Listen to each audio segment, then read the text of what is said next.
भारताने पाकिस्तानाच्या विरोधात आता ॲक्शन घ्यायला सुरुवात केलेली आहे, निर्णायक ॲक्शन घ्यायला सुरुवात केलेली आहे। आता ह्या ॲक्शनमुळे, या निर्णायक ॲक्शनमुळे भारत कुछ बड़ा करने जा रहा है, भारत कुछ बड़ा करने जा रहा है। आता अशी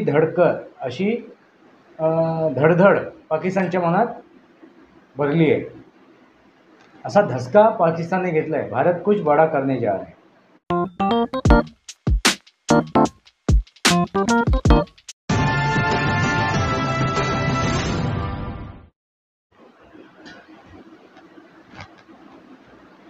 नमस्कार मित्रांनो, वास्तवावर बोलू काहीतरी या शृंखलेमध्ये पुन्हा एकदा आपलं स्वागत। मी आपला मित्र राजेश वासंती साबाजी केळुसकर। मित्रांनो, पहलगाममध्ये जे हिंदूंचा नरसंहार झाला, हत्याकांड झाला, 26 हिंदू मारले गेले, 26 पर्यटक नव्हे तर हिंदू मारले गेले। मी का असं म्हणतोय, याच्यावरती व्हिडिओ बनवलाच आहे, कारण त्यांचा धर्म विचारून त्यांची हत्या केली आहे। त्यांचे वस्त्र उतरून त्यांची शहानिशा करून त्यांची हत्या केली गेली। मग हा हिंदूंविरोधात केलेला जिहादच होता। असो मित्रांनो, हा जो विषय झाला आहे त्याच्यानंतर भारताने पाकिस्तानाच्या विरोधात आता ॲक्शन घ्यायला सुरुवात केलेली आहे, निर्णायक ॲक्शन घ्यायला सुरुवात केलेली आहे। आता ह्या ॲक्शनमुळे, या निर्णायक ॲक्शनमुळे भारत कुछ बड़ा करने जा रहा है, भारत कुछ बड़ा करने जा रहा है। आता अशी धडधड पाकिस्तानच्या मनात भरली आहे, असा धसका पाकिस्तानने घेतला आहे, भारत कुछ बड़ा करने जा रहा है। आणि त्याच प्रकारे नरेंद्र मोदीजीने घोषणासुद्धा केली। भाषण करताना त्यांनी हिंदीमध्ये भाषण करता मध्येच इंग्रजीमध्ये त्यांनी आपले काही वाक्य वापरली, भाषण केलं। याच्या मागचा उद्देश काय होता, तर त्यांना जे विदेशी आहेत, जे परदेशी आहेत, जे परराष्ट्र आहेत, त्यांना संबोधन करायचं होतं। त्यांना स्पष्ट भाषेत लक्षात आणून द्यायचं होतं मला काय म्हणायचं। म्हणजे कोणाच्या तरी मार्फत त्याला तोडून मोडून ऐकवण्यापेक्षा मीच तुम्हाला सरळ भाषेमध्ये, इंग्रजीमध्ये मला काय करायचं आहे, भारत काय करणार, भारत सरकार काय करणार, हे अगदी इंग्रजीमध्ये त्यांनी संबोधून मोकळे झाले। आणि याचा अर्थ भारतालासुद्धा कळला, भारतातील अनेक बुद्धिजीवींनासुद्धा कळला, अनेक विचारवंतांनासुद्धा कळला, आणि परदेशातील अनेक राष्ट्राध्यक्षांना असेल किंवा राष्ट्रातील प्रमुखांना कळलं असेल, किंवा त्या राष्ट्रातील जनतेलासुद्धा कळलं असेल नक्की नरेंद्र मोदींच्या मनात काय आहे। आता हे सर्व कळल्यानंतर पाकिस्तानाला नक्कीच कळलं असणार, पाकिस्तानातील नेत्यांना कळलं असणार, पाकिस्तानातील जे सैनिकांचे लीडर आहेत, प्रमुख आहेत, त्यांनाही कळलं असणार। आणि ह्या सर्व गोष्टीनंतर पाकिस्तानाच्या मनात धडकी भरलेली आहे की भारत नक्की काहीतरी मोठं काहीतरी करणार आहे। ह्या अगोदर सर्जिकल स्ट्राईक, एअर स्ट्राईक ह्या 2 गोष्टी झालेल्या आहेत, म्हणजे ट्रेलर होते, आता पिक्चरात दाखवायचा ठरवलेलं आहे। कारण का, ह्या अशा लुटपुटच्या लढाई करत राहण्यात काही अर्थ नाही आहे। एकच घाव घालण्यात घातला तरच त्याच्यातून काहीतरी निष्पन्न होईल। आणि आता ती परिस्थिती आहे, संधी आहे, आणि ही संधी पाकिस्तानानेच आपल्या हातात दिलेली आहे। म्हणजे काही दिवस अगोदर तिथला पाकिस्तानातील मिलिटरीचा प्रमुख, सैनिकांचा प्रमुख हिंदूंच्या विरोधात गरळ ओकतो। त्यानंतर एक दहशतवादी म्होरक्या हिंदूंच्या विरोधात गरळ ओकतो, आणि त्यानंतर ही घटना घडते। म्हणजे हा तारा कुठेतरी जोडल्या गेलेला आहे। परत हमास हा POKमध्ये सक्रिय झाला आहे अशी चर्चा होते। हमासचे आतंकी भारतामध्ये प्रवेश करू शकतात आणि भारताविरोधात कारवाया करू शकतात अशी चर्चा चालू झाली होती। आणि ह्या चर्चेनंतर, ह्या सर्व विषयानंतर ही घटना घडली पहलगाममध्ये। मित्रांनो, आणि महत्त्वाची गोष्ट काय, तर धर्म विचारून त्यांची हत्या केली गेली। आता ही सुवर्ण संधी आहे. या सुवर्ण संधीचा फायदा उचलणं गरजेचं आहे, कारण तीच राजनीती असेल आणि तीच रणनीती असेल. आता नक्की काय करते भारत? भारताने पाणी रोखलं, त्यामुळे पाकिस्तानाच्या तोंडचं पाणी पळालं. आणि पाणी रोखलं ते रोखलंच, आणि पाणी सोडलंसुद्धा, आणि पूरजन्य परिस्थिती निर्माणसुद्धा केली. म्हणजे बघा, पाणी रोखलं आहे म्हणून तिथे त्या पात्रामध्ये लोक चर्चा करत होती, आता पाणी रोखलं, आता कसं होणार, भारताच्या विरोधात काहीतरी केलं पाहिजे, ॲक्शन घेतली पाहिजे, आता काय करणार, अशी चर्चा चालू असतानाच भारताने पाणी सोडलं आणि पूरजन्य परिस्थिती निर्माण झाली.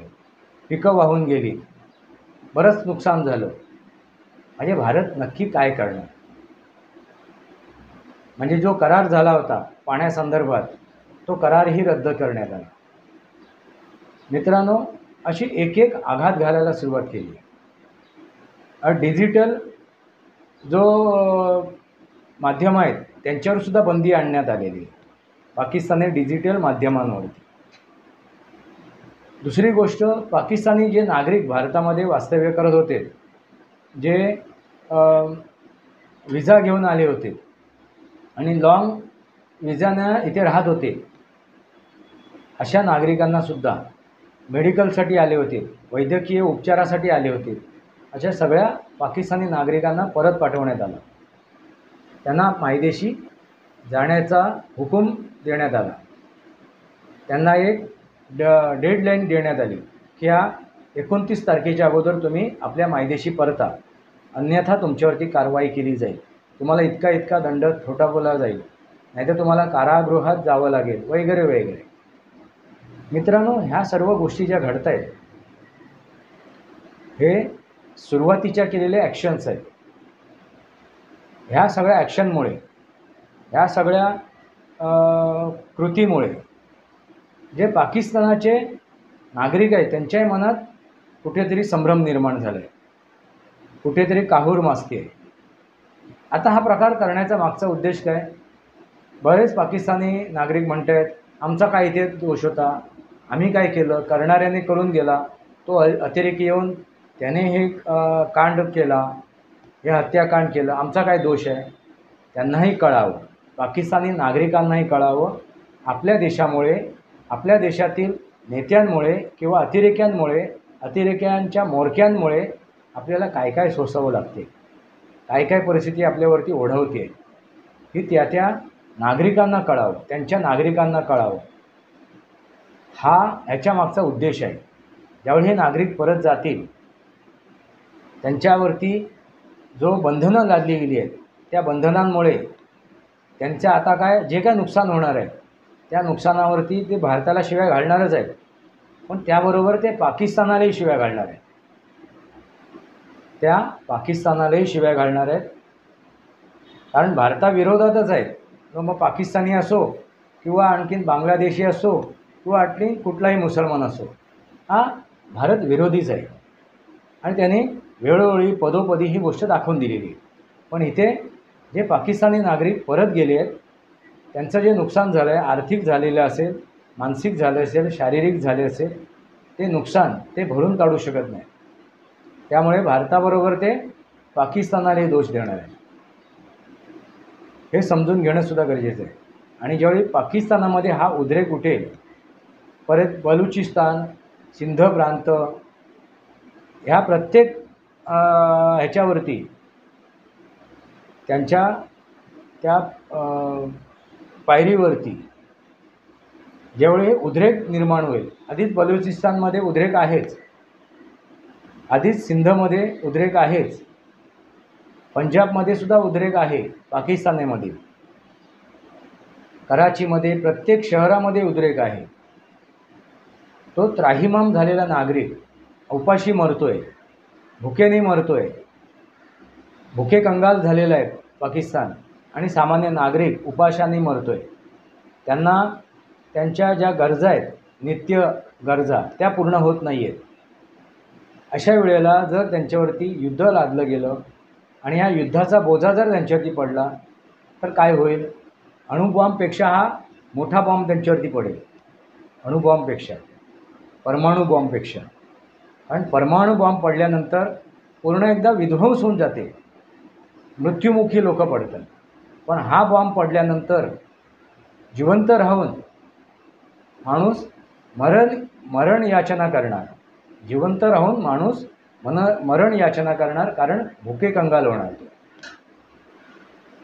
आणि भुके कंगाल झाल्यानंतर शेवटी काय, त्या देशामध्ये हालाकी काय होणार, परिस्थिती काय होणार, म्हणजे कुत्र भीकसुद्धा घालत नाही असं म्हणायला हरकत नाही.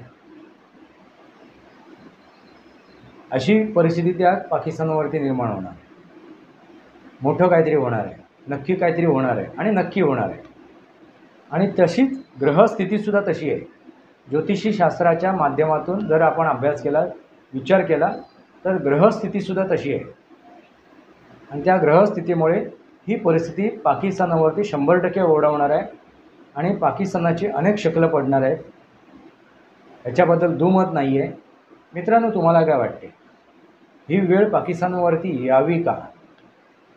मित्रांनो, ज्यावेळी तुम्ही एका धर्माच्या नावावरती एक राष्ट्र बनवता, राज्य बनवता, देश बनवता, त्यावेळी तुम्हाला ह्या परिस्थितीला सामोरं जावंच लागते. कारण शेवटी काय, एक धर्म आणि विविध धर्म याच्यात फरक असतो.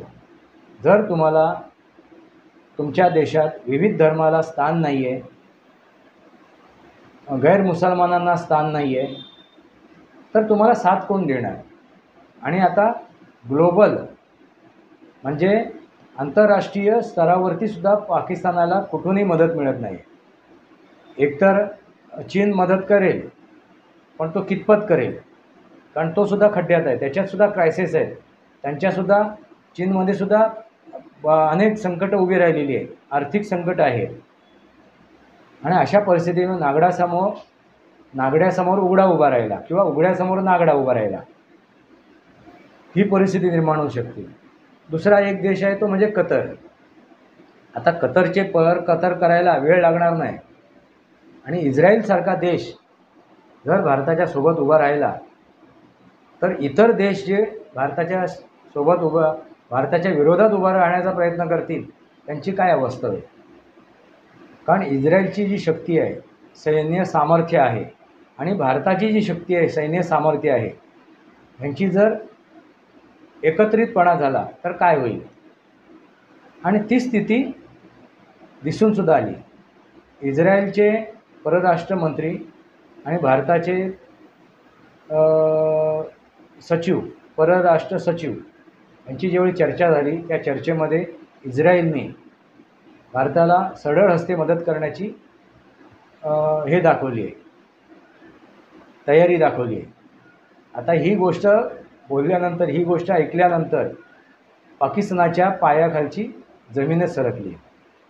कारण इस्रायल जर भारताला सरळ हस्ते मदत करणार असेल, इस्रायलचे जर मोसाद भारताला मदत करणार असेल, तर पाकिस्तानाची काय हालत होईल, काय अवस्था होईल? त्यामुळे आधीच अर्धा जीव झाला आहे पाकिस्तान, अर्धा मेला झाला आहे. मित्रांनो, युद्ध होणार नाही होणार ही पुढची गोष्ट आहे. पण नरेंद्र मोदीजींनी ज्या प्रकारे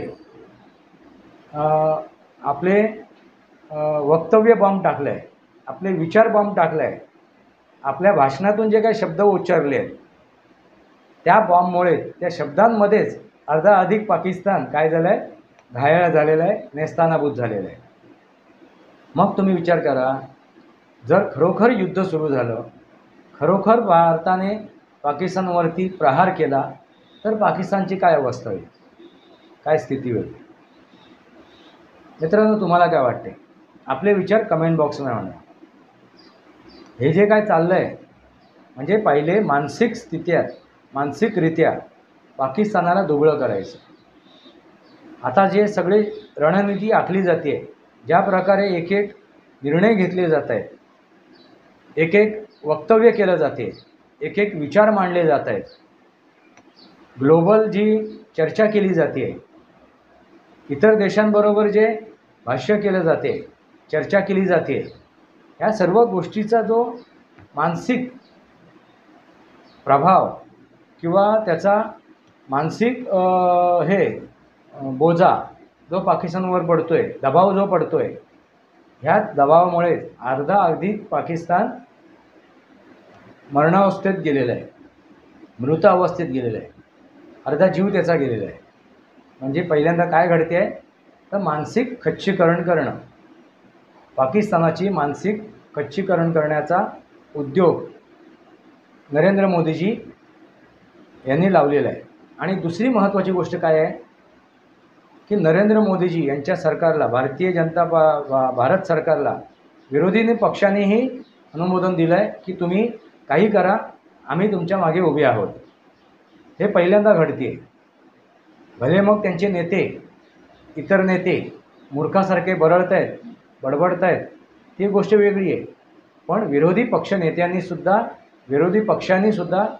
100% नरेंद्र मोदीजी यांना, भारत सरकार यांना सपोर्ट केलेलं आहे, समर्थन केलेलं आहे. आणि हे सर्व जे काय मानसिक आता प्रहार चालू आहेत, या प्रहारामध्ये पाकिस्तान अर्धा मेला झालेला आहे.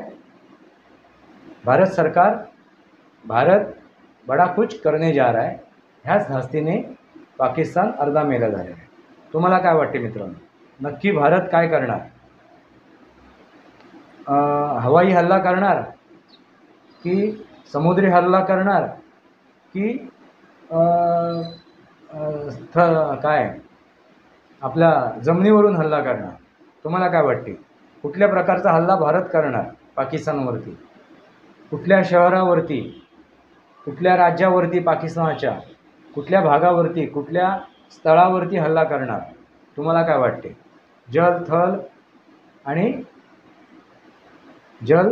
थल आणि वायू अशा 3 प्रकारे भारत आता जय्यत तयारीत आहे. त्याबरोबर इस्रोनी सुद्धा तयारी केलेली आहे. इस्रोनी सुद्धा भारत सरकारला सहाय्य केलेलं आहे. इस्रोनी सुद्धा अनेक वेपन्स तयार केलेली आहेत.